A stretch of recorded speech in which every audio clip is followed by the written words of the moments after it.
करता है और फिर कहते हैं संत सेवा करता है। ऐसी काय बात की चोरी भैया, करता तो चोरी है, भली उससे भली संत सेवा करता हो। नाम उसका हरपाल है, हम सब जानते हैं। भगवान का नाम मत लो हमारे सामने। हरपाल जी समझ गए, वो तो बिल्कुल भगवत विमुख है, इसकी तो एक अंगूठी भी नहीं छोड़नी मुझको, इसका तो सब लेके जाऊंगा। अगर ये बदले में जय श्री कृष्णा बोलता तो एक आध गहना छोड़ देता इसका मैं, पर ये तो इतना बिगड़ रहा है भगवान का नाम सुन के, इसका कुछ नहीं छोड़ूंगा, सब ले जाऊंगा।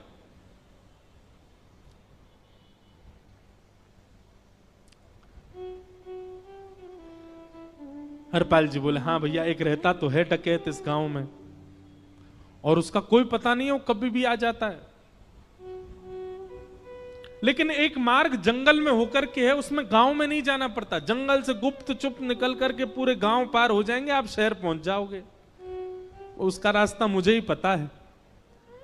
सेठ जी बोले तो तुम हमको पार करवा दो।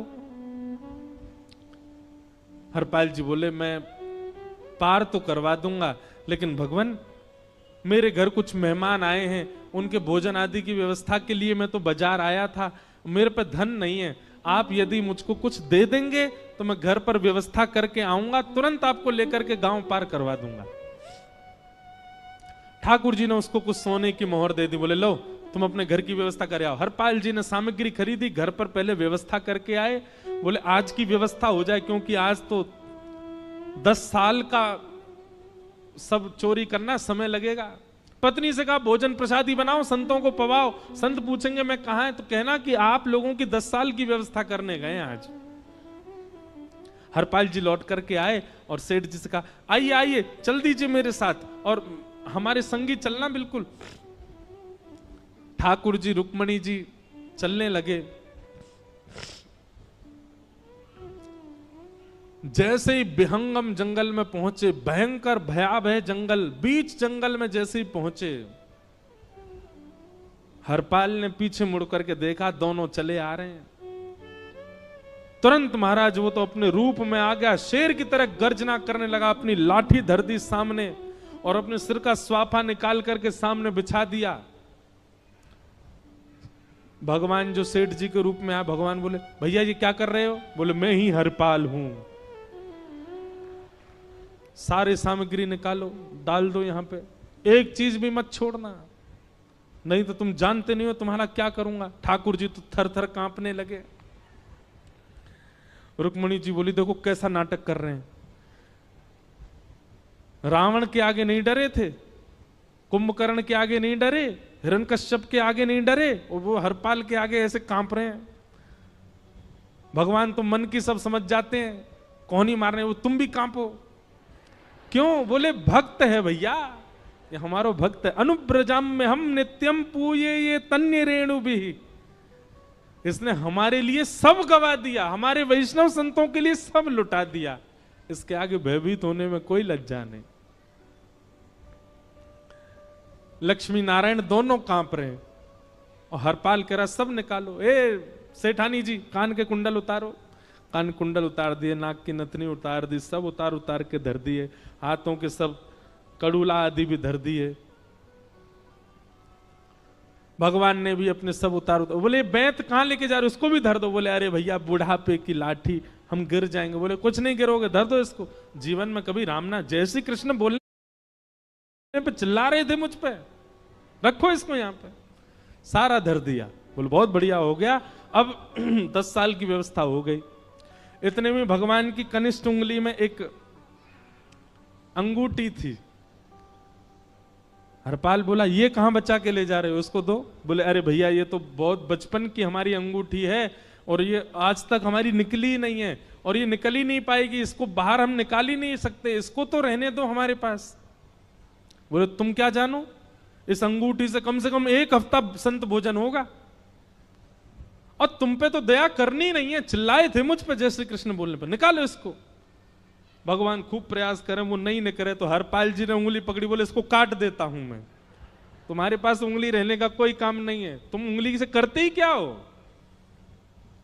और महाराज जैसे ही उंगली पकड़ करके काटने का मन किया, वो काटने ही वाले थे, इतने में ही द्वारिकाधीश भगवान शंख चक्र गदा पद्म धारण करके प्रकट हो गए सामने। रुक्मणी जी महालक्ष्मी के रूप में प्रकट हो गई और दोनों ने अपने अंक में हरपाल को भर लिया। हरपाल जी समझ नहीं पा रही है क्या हुआ, दूर हटे, बोले नाथ, बोले हम साक्षात द्वारिकाधीश, ये साक्षात रुक्मणी तुम्हारी भक्ति से प्रसन्न होकर तुमको दर्शन देने आए हैं। हरपाल जी घुटने के बल बैठ गए, रोने लगे, सर रख दिया चरणों में, पटकने लगे, बोले नाथ, मैंने अपने नाथ को लूटा, आज मैंने अपने स्वामी के साथ डकैती कर रहा था, मैं अपने स्वामी की उंगली काटने पर मजबूर हो गया था, इसका मतलब तो मैं पापी हूं, मेरा पाप इतना प्रचंड हो गया कि मैं आपके रूप को नहीं पहचान पाया। भगवान ने हृदय से लगा, नहीं हरपाल, तुमने कभी अपने लिए प्रयोग थोड़ी किया, तुम्हारी पत्नी भूखे सो जाते हो लेकिन संतों को भूखा नहीं जाने देते। ठीक है, उसके लिए भले ही तुमने वह गलत मार्ग अपनाया जो नहीं अपनाना चाहिए था, परंतु उसमें उद्देश्य कोई और तो नहीं था, मेरे जनों की सेवा ही तो थी, मेरे वैष्णवों की सेवा।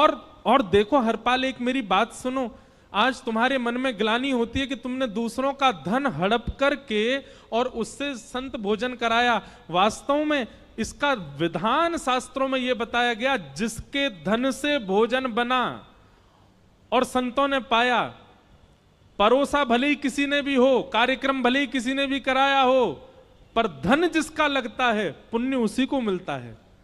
तुमने तो अपने गांव के, शहरों के उन लोग जो कभी संत सेवा नहीं करते थे, उनके धन चुरा चुरा करके उनको पुण्य बांटा है। तुमने कुछ गलत नहीं किया है। हां, अपने प्रयोग में यदि लेते तो पाप हो जाता, लेकिन तुमने तो एक रत्ती भी अपने प्रयोग में नहीं ली, सब संतों में लगा दी और जितने लोगों का धन चुराया उन सबको पुण्य प्रदान कर दिया। हम तुमसे बड़े प्रसन्न हैं। हरपाल जी चरणों से लिपट गए, बोले नाथ, आप बड़े कृपालु, बड़े दयालु। भगवान बोले अब हमने दर्शन दे दिया, अब हम जाएं। और सुनो, ये सारा धन हमने दिया है, 10 साल का नहीं होगा इससे। तो बोले जब तक तुम जीवित रहोगे तब तक की सेवा बनेगी, इससे संत सेवा चलती रहेगी। ये सारा धन आभूषण हम लेकर के इसीलिए आए थे ताकि तुमको अब कभी किसी से मांगना ना पड़े, किसी से हड़पना ना पड़े।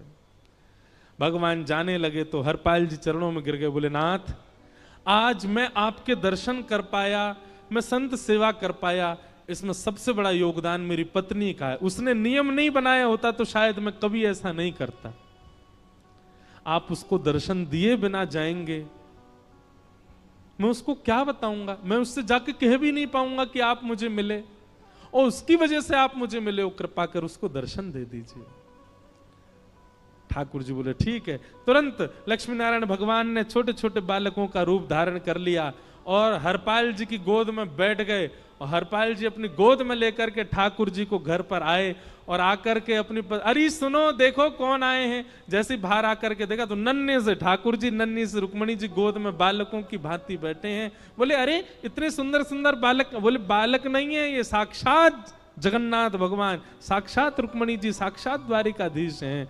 तुरंत ठाकुर जी अपने रूप में प्रकट हो गए और दोनों दंपति को दर्शन दे करके भगवान वहां से प्रस्थान कर गए। बोलो भक्त वत्सल भगवान। तो